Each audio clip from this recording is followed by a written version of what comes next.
Hello, everyone that's attending our webinar today. It's great that you're here. We're just going to give it a little bit of time to have everyone trickle in. We got a huge group today, which is great. So welcome, and we'll just wait a few seconds until everyone can join.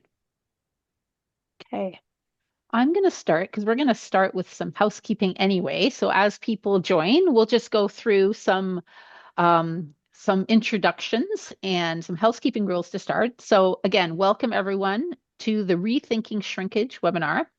As everyone probably knows, shrinkage is one of the biggest drivers of contact center performance, but it is often treated as a blended number. So while that can make planning simpler, it can also quietly introduce risk into many things, including staffing decisions.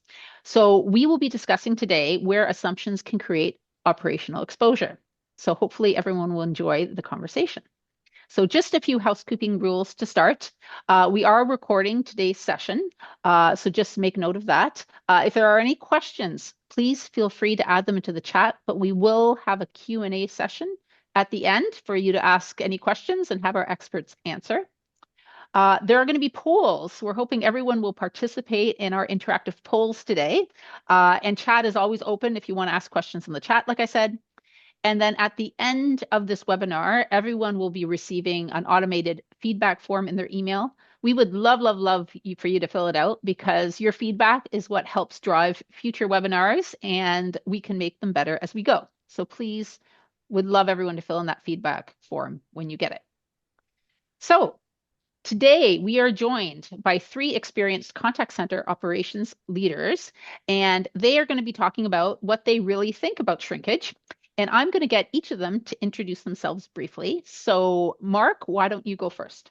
Sure. Thanks, Karen, and welcome to the panel and welcome to our guests who are listening in today. My name is Mark Alpern. I'm the co-founder and COO at Cinareo. I'll turn it over to Zach. Thanks, Mark. Thanks, Karin. Welcome to everyone. So I'm Zach. I'm from Morocco. I have 20 years experience in the contact center and in the workforce management field.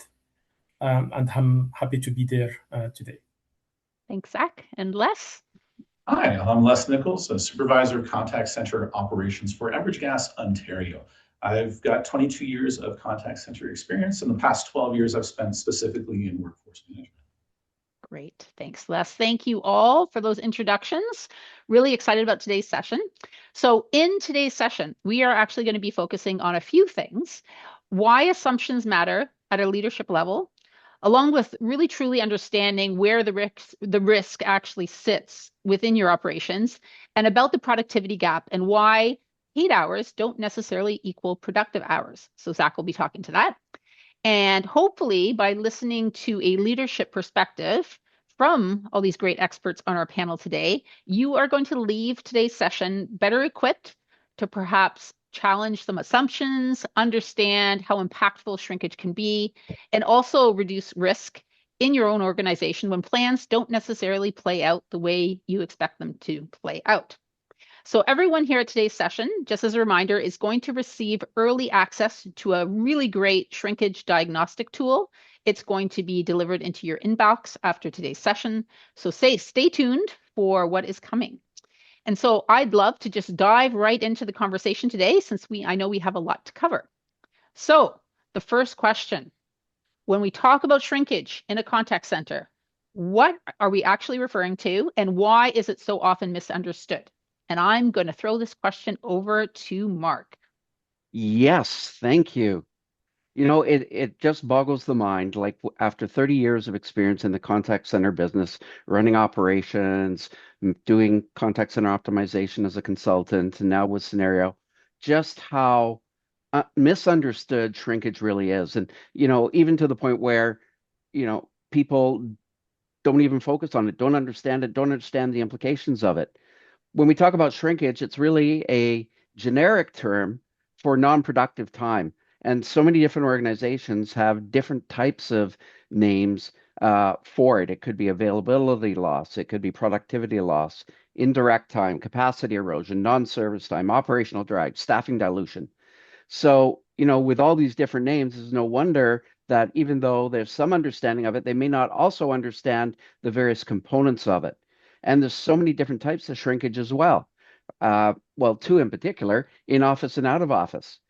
But each of them has different dimensions, planned and unplanned, controllable and uncontrollable, right? So again, it is as simple in principle, but complex in execution in terms of shrinkage. So let me just spend a minute before I get cut off in terms of talking a little bit more about the different components. So in office and out of office. So in office literally applies only to agents that are physically present in the office, right? We're talking about breaks, coaching, training, meetings, and what have you.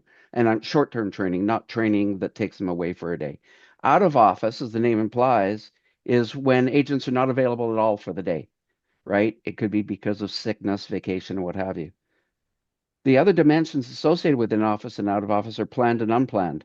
So for planned, it's forecastable, it's schedulable. Unplanned, as the name implies, it's volatile and it's very disruptive to operations. Okay. And then there's controllability.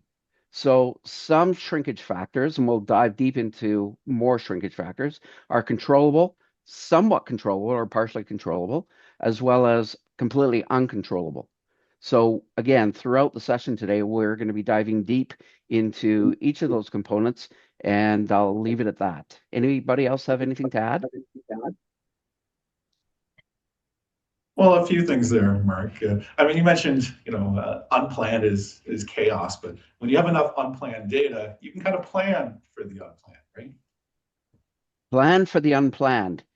There you Interesting. go. Yeah. That's like the known knowns and the unknown unknowns. Yeah. Exactly. Well, you know what? I would like to do a poll to start us off. So I'd like to ask everyone what best describes how shrinkage is currently managed in your own organization. So you're going to see a poll pop up on the screen. Would love everyone to answer when that poll pops up. But I would also like to shoot the same question over to our panelists to see what they think the answer would be. Maybe I'll start first with this here, because this is one that has shocked me with how differently different organizations take a look at shrink. With Enbridge Gas, we recently acquired a few U.S. utilities, and we're working at bringing them into the fold type thing. But really, one of them you ask what's your shrink rate, and oh, it's 15%. The other one you ask what's your shrink rate, and oh, it's 37%. And it's like, okay, well, that's impossible to have that much variance or swing. But just some groups or some companies just look at shrink strictly as out of office, it's vacation and sick time. And then some look at maybe work that you're actually doing that you really should be adding into your, shouldn't be counting as shrink, but counting as productive work that you're working on. So just the variance or the difference from how shrink can be looked at is huge and vast. Yeah, good point. Absolutely agree. Absolutely agree. I mean, again, we're going to talk some benchmarks later on, but I've seen ranges from 20% up to 55% for shrinkage, which is unconscionable, right? When you think about that, when you think about it. Yeah, exactly. Well, look at the answer. What 4% don't know what shrinkage is? Wow. 12%, single annual percentage. A lot of organizations are there, believe it or not. In office and out of office, great. Glad to see that at least half are decomposing. Hopefully by the end of this session, you'll have a better understanding of the types of things to look at for shrinkage, and we'll move from 50 to hopefully 100% in that fully decomposed, planned and unplanned, controllable and uncontrollable. Yeah, no, that's great. That's a good way to start the session, getting that sense. Okay, so we're going to jump into the next question, and I'm going to shoot this one over to Zach. And Zach, can you break down the major categories of shrinkage in a way that leaders can actually use? Yes. Most of the things were already introduced by Mark, a little bit of less also.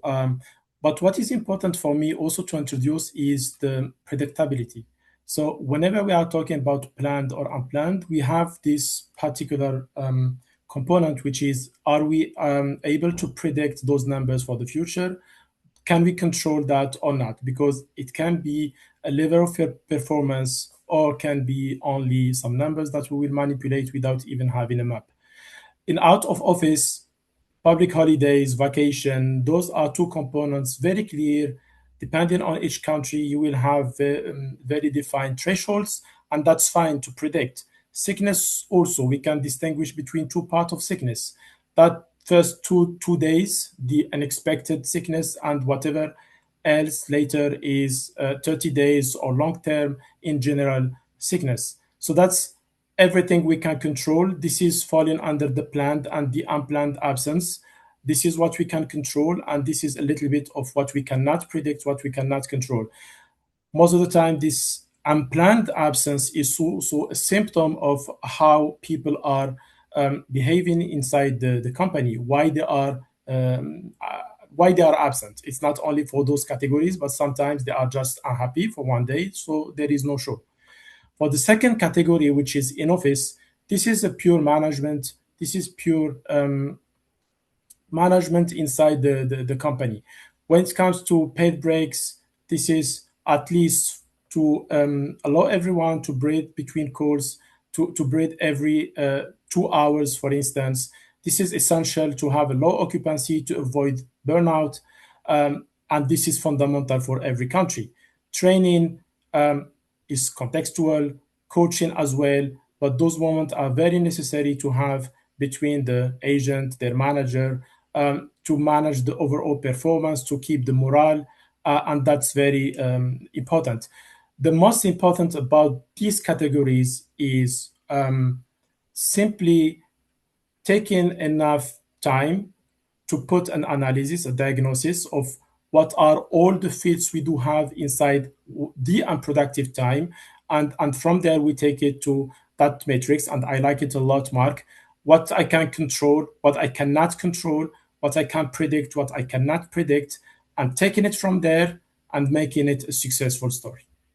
Yeah, absolutely. I think you laid it out really well. One of the categories that I'm seeing on this list, and there's so many different things that could be added, but one of the things I've seen in a lot of organizations is a leakage for personal, so bio breaks and what have you as well, right? That should be on any list now that I'm thinking about it as well, given that, it's not unusual for, everybody to need a breather. Some people may have to go out for a smoke break. Well, should they? No, but nonetheless, that's a whole different story. But suffice to say, you get leakage in shrinkage or non-productive time from the most obscure places, and all those things need to be tracked in some way, shape, or form. And it's not easy to track. That's part of the challenge with this as well, right?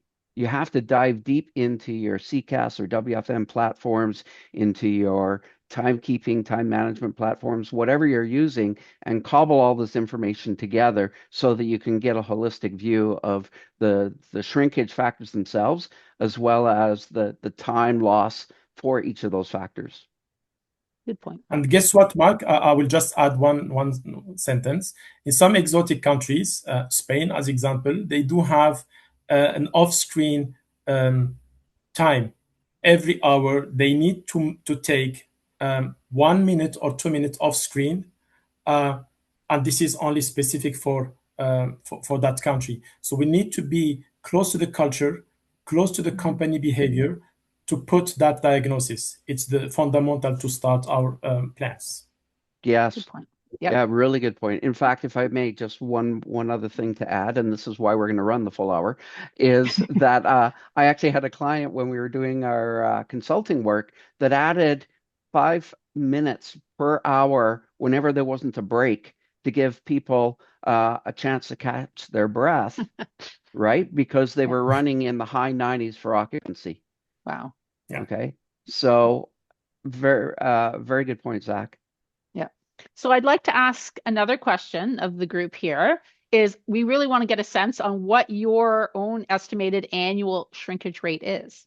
So it's another poll. So when it pops up on the screen, please answer, but would really like to understand what the ranges are for the people attending and would love to know from our panelists what they think the strongest answer is going to be. I'm guessing 30 to 35%. I'm hoping it's 30 to 35%, but I wouldn't be surprised if it was over 35% as well.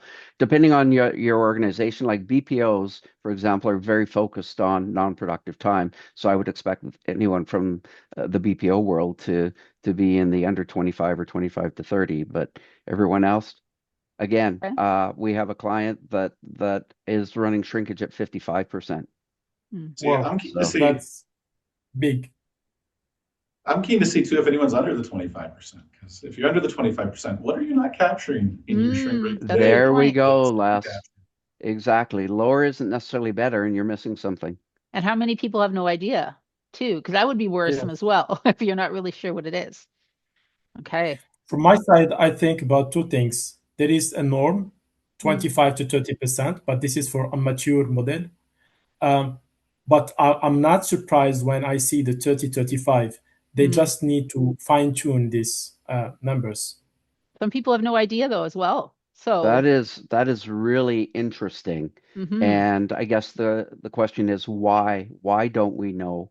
And hopefully by the end of this session, you'll have a better idea of the types of things that you do need to look at in order to get an understanding, get your arms around what shrinkage is, because it is a huge overhead to the organ, a necessary overhead, but a huge cost to the organization. Yep. Good point. Okay. So let's go on to the next question. And I'll shoot this one over to you, Mark. What benchmark ranges do you typically see for in-office and out-of-office? Because I know you touched on that a bit. And also, Mhm. once these benchmarks are applied, how do teams actually validate whether they're even realistic or not? So we actually have a slide on this. Yes, I will move to that slide. Why don't we just jump to the next slide? But in general terms, right, if we're talking about 30 to 40% in off or in total shrinkage, sometimes it's like 30, 70, 40, 60, in some cases 50, 50 in terms of the mix of out of office and in office. Right. Keep in mind that most of your out of office work is unpredictable and in some cases uncontrollable, right? Sick time, for example. Vacation can be planned, sick time cannot be planned, etc. Right? So this gives you some sense from our research on the number of days per year for each of the out of office categories. There's a sample of out of office categories and a sample of in office categories. And yours may be different, but it would be interesting to have you, when you get this deck, to benchmark where each of yours lie in each of these categories. Someone mentioned system downtime as well as a factor that could be considered in these lists. Absolutely, absolutely. And you know, every organization is going to have different um, shrinkage factors that impact them. They may call them something different as well, but system downtime, depending on the stability of your internal infrastructure, could be problematic and worthy of tracking for sure. Yep. Yep. Good point. Anyone else? Zach or Les? Anything else you want to comment on? Nothing to add more Okay. except the same probably philosophy and insisting of this because of it's important. Every subcategory does have a budget. I consider every hours in this table as a Mm, budget. We need to spend this budget, but we need to estimate the right way this budget. Otherwise, if we control with the actuals, whatever difference between my projection and my final actual landing hours is my march to progress, to enhance. So that's very Mhm. important. Categories, we so, can discuss about tons of them. Mhm. Time is very important because this is how we will construct the delivery. well, shrinkage ties directly to capacity, right? And I know in a few moments we're going to talk about whether or not 40 hours is 40 hours, right? So for just think about the impact of higher shrinkage on an existing and fixed number of agents, right? And obviously there's diminishing capacity as your shrinkage increases.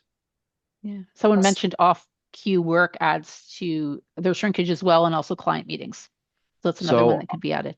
So client meetings, don't disagree. Off-cue work, depending on what that is, could be productive time and not necessarily considered a shrinkage. Okay. Now, for ourselves, I know like a long-term leave or even a maternity leave, because we're not paying for it, I tend to not include those numbers in our shrink because we're So, not scheduling them. so Les, that's a really good point. But the fact is that you may in fact have two different shrinkage budgets, if you will, right? One is a headcount budget, and the other is a dollar budget. So even though you're not paying for it, you're missing that person. You still need that person, right? So it's there's different scopes that one needs to consider for shrinkage, and I'm glad you brought that up. Okay, on that note, I would like to go to our third poll, our third and last poll, to get people's input.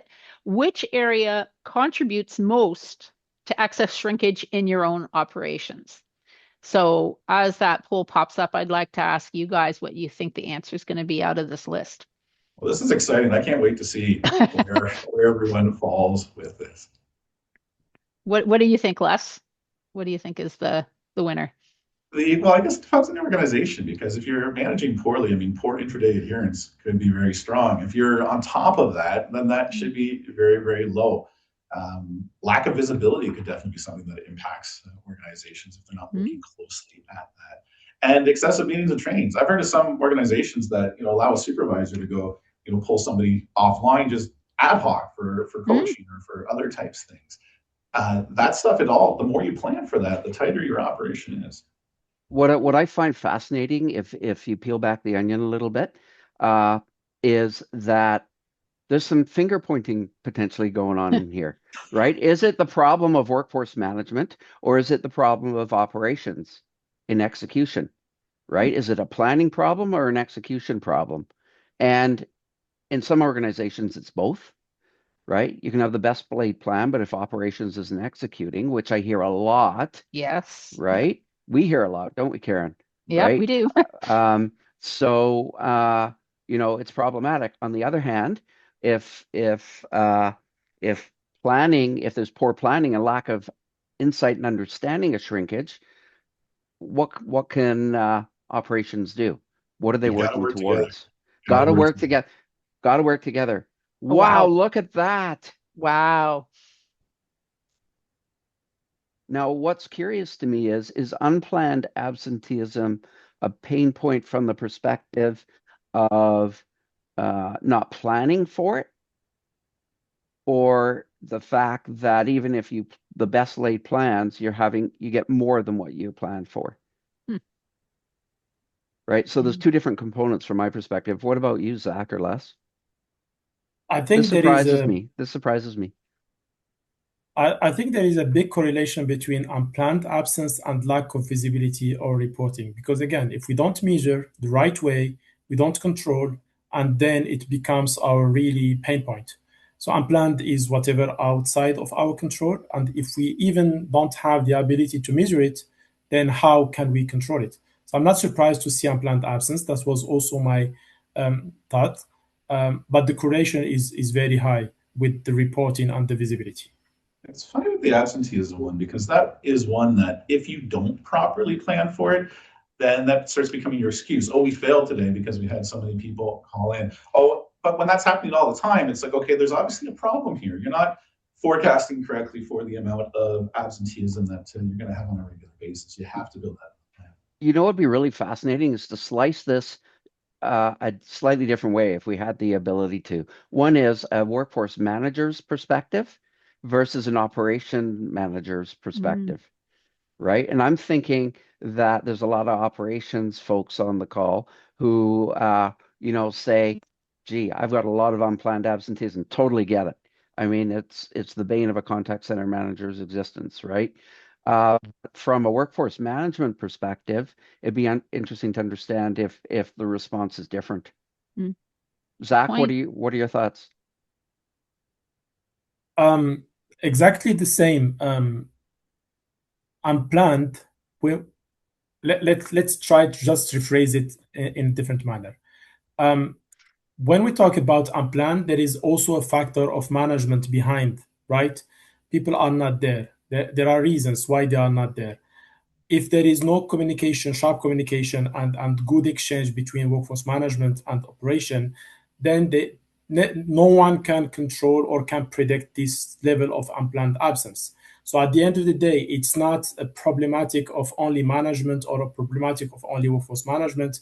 It's a combination or a joint effort between both. WFM, they do have the methodology, the numbers, the right way to calculate. And operation, they control the humans, the behaviors, and both of them creating a synergy about this specific point, they can only enhance the predictability of this unplanned absence and then Zach, reduce it. Zach, you made a really important point. And actually, we discussed this on a previous webinar with Dan Piper. And that is that operations management, including workforce management, is a team sport, right? Yep. You can't operate in silos, right? You've got workforce management, you've got operations, you've got finance, HR, recruitment and training, etc. Everybody has to be working in sync. Otherwise, you're going to run into issues. Great discussion, guys. Yeah, this is great. And I'm going to move on to the next question, which I'm going to toss over to Zach. So basically, at the end of the day, does 40 hours of paid time equal 40 hours of productive time? I think we know what the answer is. Definitely not. And there is an illustration, right? This waterfall is very visual about how we can start with a budget of hours. In this example, it's 40. In some other countries, it's 35. In some others, it's 44. It is the total available time an agent can spend during a week, can allow to the work, and then we start deducting every single component from the shrinkage. So now we have the risk of absence. Then we can also predict it, right? Vacation entitlement, breaks, meetings, training, and system failure. If we do not have, so those are 6, but obviously we can extend to number of categories. Now, just to make it very simple, at the end of the day, we will land with a specific number of hours. In this example, 27. This is the true productive time. This is the true time you can allocate to generate your revenue or to manage your client or to do the job. For those not 100% connected to the shrinkage, if they are missing all these steps, then they will just consider 40 hours input as 40 hours output. And then every problem will start from there. So this is very visual. The 27, 13 hours are only for reference, but can be correlated to your true environment, constraint, and most important of all, sorry, most important is whenever you would like to start implementing shrinkage analysis, then you will have a starting point and you need to have a target 2 months, 3 months later to enhance it. Otherwise, it will not be useful for anyone just to track it as is it. Zach, this is a brilliant waterfall slide, really. And I think it just emphasizes everything we've talked about so far about the implications of shrinkage, right? So it's one thing to understand your workload. It's another thing to understand how many people you have and the available hours budget. But when you take shrinkage into consideration, right, you're obviously losing capacity with every person you've got because of the shrinkage implications, which means that you need to gross up the number of required agents, scheduled agents, right? And just on that point, a lot of people think that in-office and out-of-office shrinkage need to be treated the same. And they do in terms of being tracked, but the calculation is not in-office plus out-of-office equals total shrink. No, no, no. You first have to take your out-of-office out of the equation, and then in-office, remember what I said at the outset, only applies to people that are in the office, right? So the formula is not A plus B, right? It's in-office plus 1 minus out-of-office times in-office, right? Otherwise, as some people have found out, you are going to be either overestimating or underestimating your shrinkage requirement. So Les, just to jump to you for a second, what do you find that you do in your operations? Do you overestimate, underestimate? So we probably overestimate a little bit, but that's one thing that I think we've gotten better at since we started working with the Cinareo platform. Is I love being able to play with different models and role play different scenarios to kind of visualize that and show that to contact center management to make decisions on staffing. And it's really made things a lot easier for us than it has been historically. Yeah, no, that's great. And everyone's going to get a copy of this chart, by the way, in the deck. So that'll be awesome. So Les, then I'm going to shoot it to you because you just brought this up. But you mentioned Cinareo because I know the platform supports a lot of the efforts of optimization. But maybe talk a little bit about how it has supported it, optimizing CX, EX, the cost in your contact center. Thinking specifically, you mentioned scenario modeling along with shrinkage as well.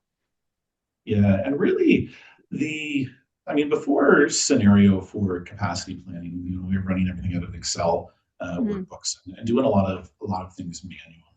With us being a utility in Canada, Ontario, we're heavily regulated. So we have certain service level obligations that we need to provide to the ratepayers within the province of Ontario. So there's no missing those. We have to achieve our minimum service levels. We're not going to miss those. On the flip side of that, and this is what I'm sure every organization can relate with, is we don't want to be overstaffed because if we've got too many employees, then we've got people sitting around idle, not doing anything, which that's got downsides to it as well for the employees, but also for us as an organization. We're throwing away money if we've got people staffed here that we don't need to be here. So we want to make sure that we're using our ratepayers' dollars as effectively as possible to ensure that we're always right-sized for the number of calls that we've got coming in. What Cinareo has really helped to do with shrinkage and I'll start even just primarily with shrinkage, is I love how it's laid out within the tool that every single category is captured there. And if there's categories there that aren't there, you can add them into the list. And it really got us looking at our shrinkage very differently, where we are breaking it off from the in office, out of office examples or scenarios there to differentiate that. Because I love that white paper that you had done up, Margaret, where it's talking about shrinkage. And I may be getting a little bit of feedback now. Before it's make it a bit hard to talk.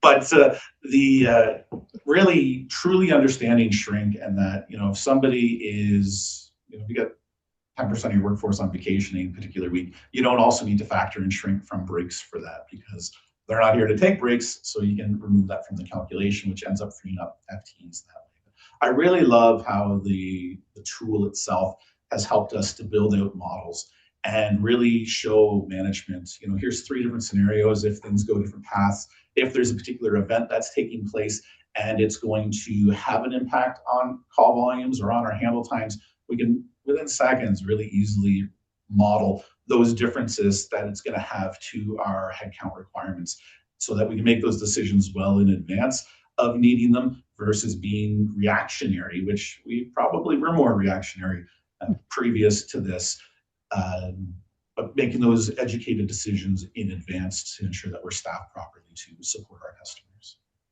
Gotcha. Anything to add, Mark? I think, Les, you articulated that really well, and appreciate your feedback on the Cinareo platform. One of the really important things that as operations management, workforce management, we need to be focused on is that triad of CX, EX, and cost. And when you think about shrinkage in particular, given that's the subject of today, not the only factor in effective operations management, but focusing on shrinkage. If you overestimate your shrinkage, obviously you're going to have more people than you need. And while you may be providing better CX and EX because you're overstaffed and you're exceeding your service objectives, you're spending more money than you necessarily need to service your customer.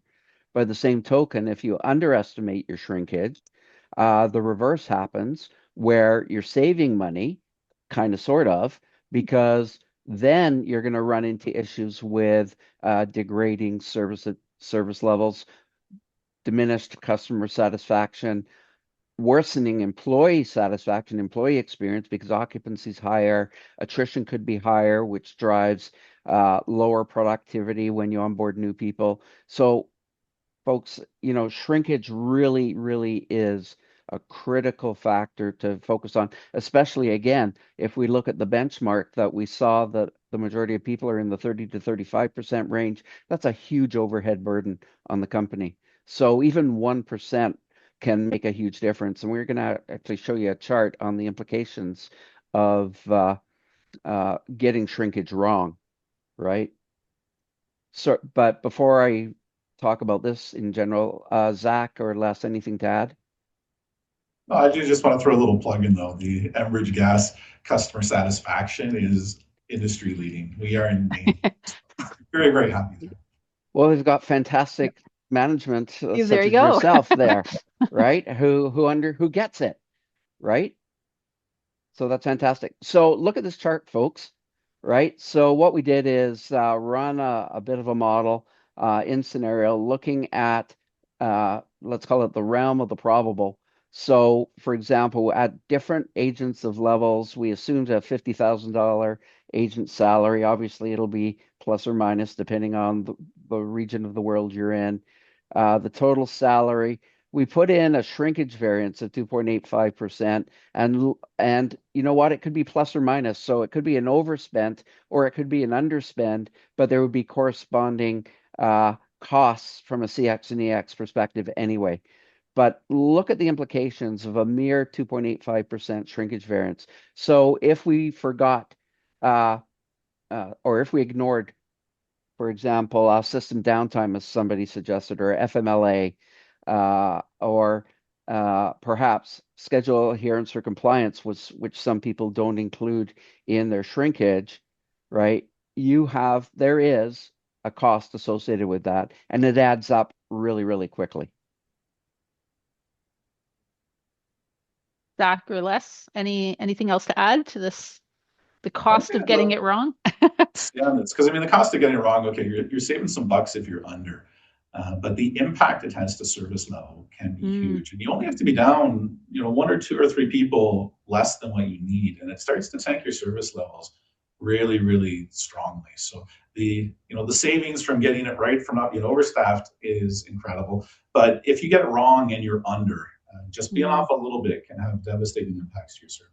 So I just want to challenge the comment a bit. So we need to think about this from an ROI perspective, right? A return on investment perspective, because if you decide to understate your shrinkage, there are real dollar implications. So you're saving money in headcount, but there's real dollar implications from a CX and EX perspective.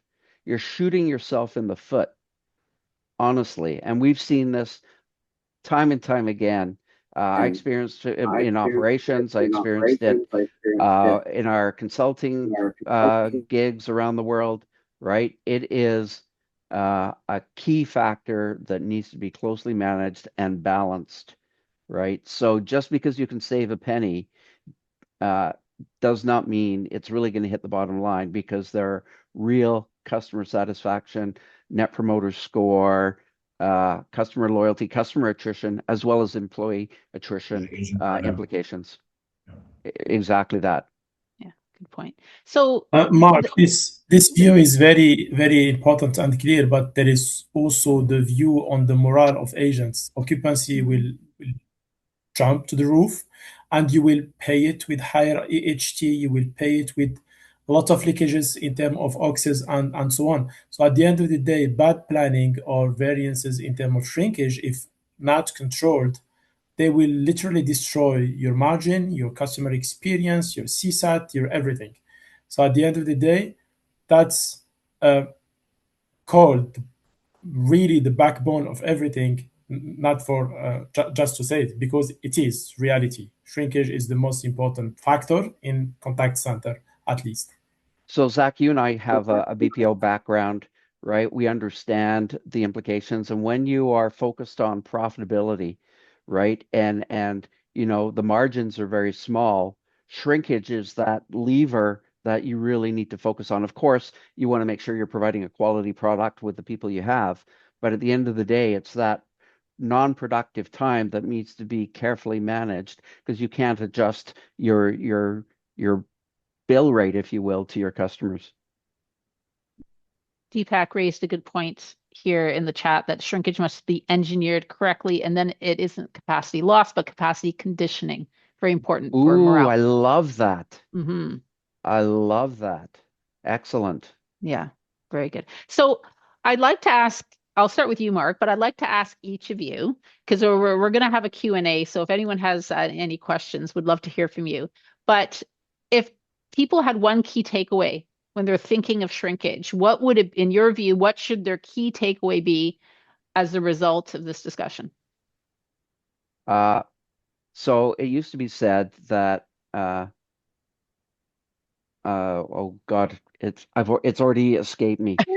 Plan the work and work the plan, but it's actually plan the work right and then work the plan right, right? So you can have the best laid plan, but if operations isn't executing, there's a problem there. And similarly, if the planner is not planning right, then obviously operations can only do what they can do as well. Yeah, good point, Mark. And Les, going to you, what would be your key takeaway? Find out what you don't know. So there were a few people on the poll that said they don't have, true insights into what their actual shrink levels are. Get at the data and understand it in the plan. Yeah, good point. And Zach? For me, it's really about predict it. Don't just sit and watch. Predict it. Act on it. Make sure that you control it. Good point, Zach. Love it. Love it. Would love to jump right into a Q&A. And one of the first questions that we have, and please add them to the chat as we go. And I'll throw this out to the panelists to see who wants to answer. But how often should shrinkage assumptions actually be reviewed? What's the cadence?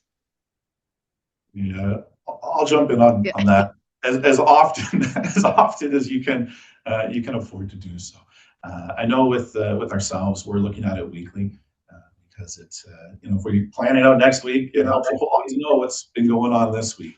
It also helps with we've got training that comes in. We've got other things that we need to account for. So having the insights to know how much time that's going to take, how much sick vacation time you expect, all of those good things.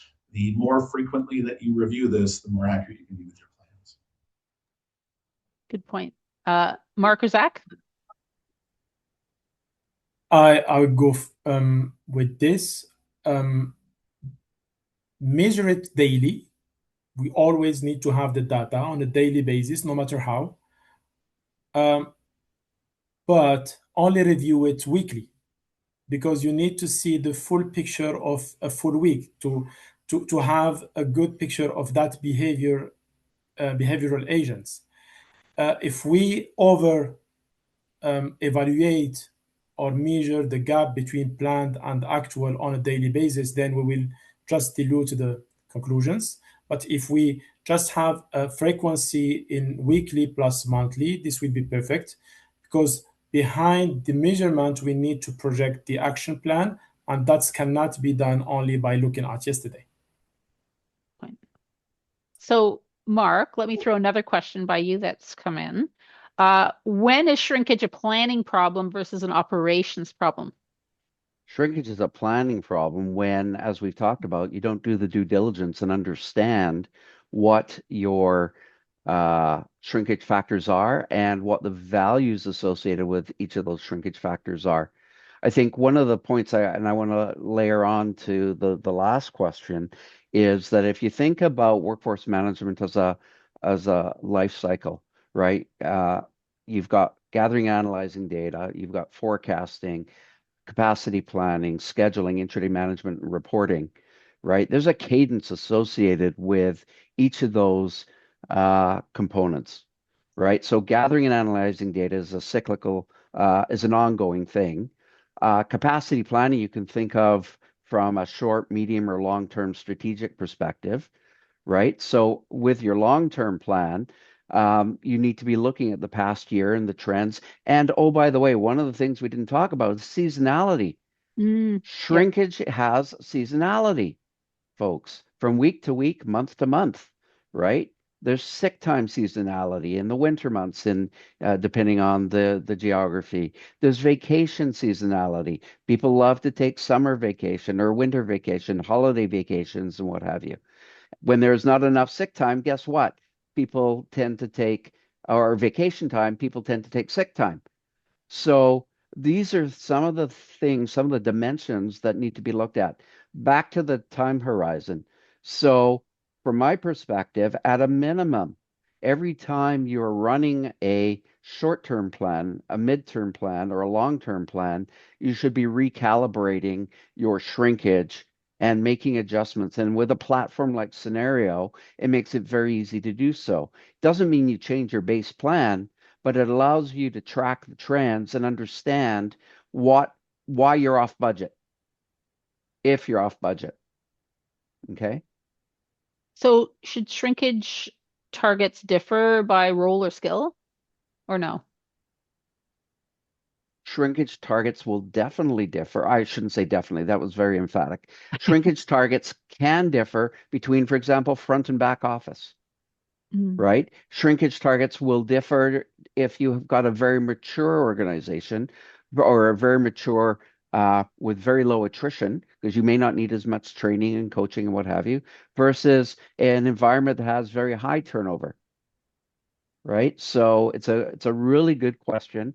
And again, it talks about the importance of focusing on this one construct of non-productive time or shrinkage that can make or break your plan and have an impact on CX, EX, and cost.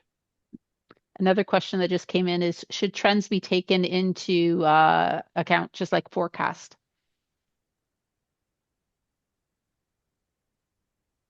Definitely yes.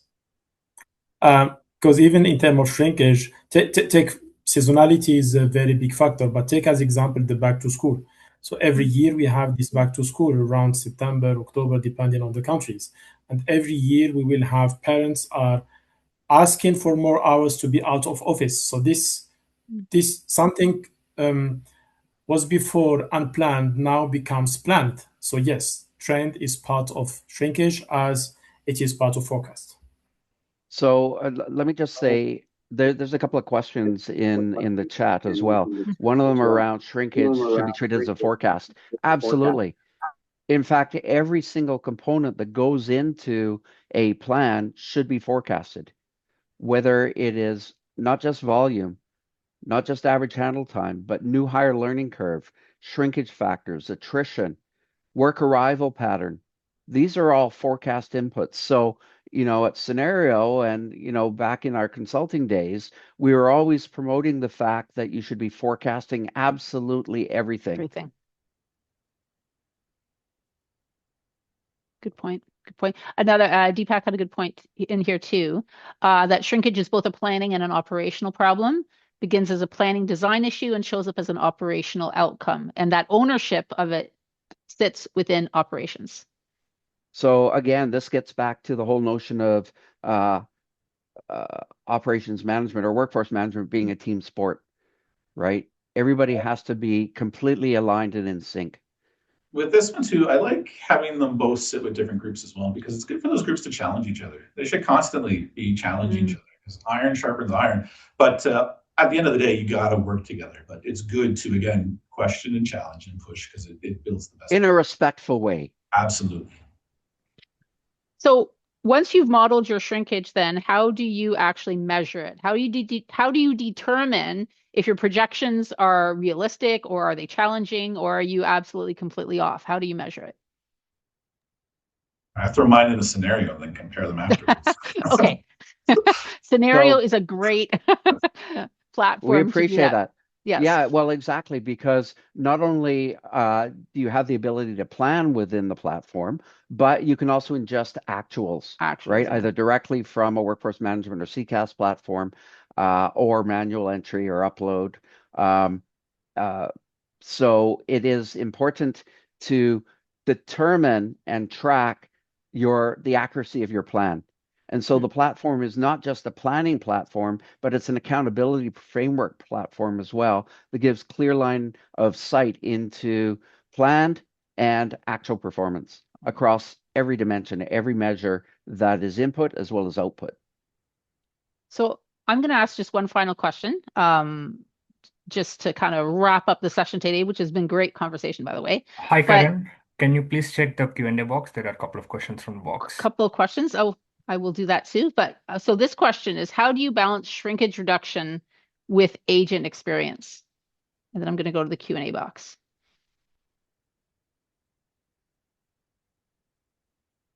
Anybody want to take a cut at that? Yeah. My thought is if you're staffing to the calls that you've got come in, the two kind of, like if you're right sized for the calls you've got coming in, your shrink and all of that good stuff, then it should be a good agent experience. I'm very happy when we're at an 85% occupancy rate, so the agents get the occasional breather between calls so that they don't burn out. So I think if the one is done well, it naturally results in a happy agent. So we have 4 more questions that have come in that I want to jump to because I don't want to miss anyone's question. So first one, how do you usually plan for shrinkage for holidays or events?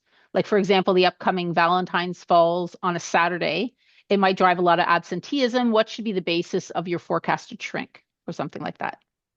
So again, we talked about forecasting shrinkage, and over time, you're going to see trends around certain key dates, right?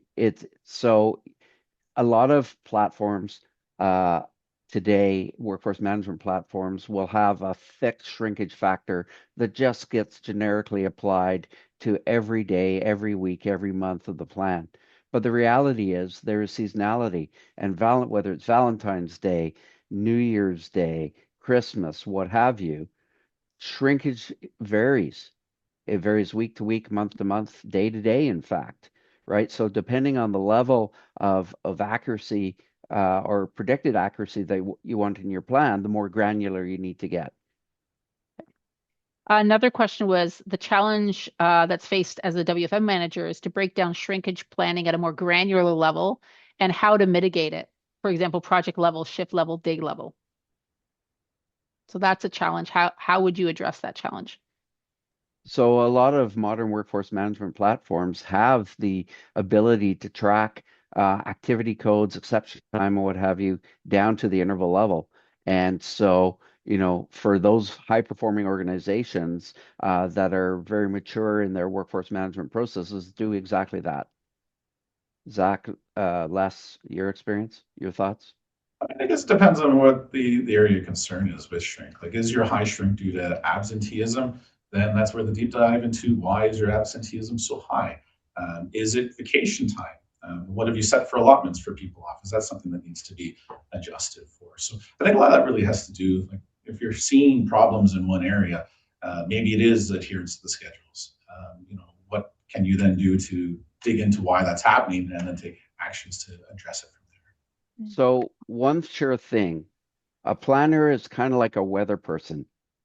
You're guaranteed to be right 50% of the time. Okay. So, but the whole idea of planning is not to be 100% correct. I mean, ideally you want to, but it's unrealistic.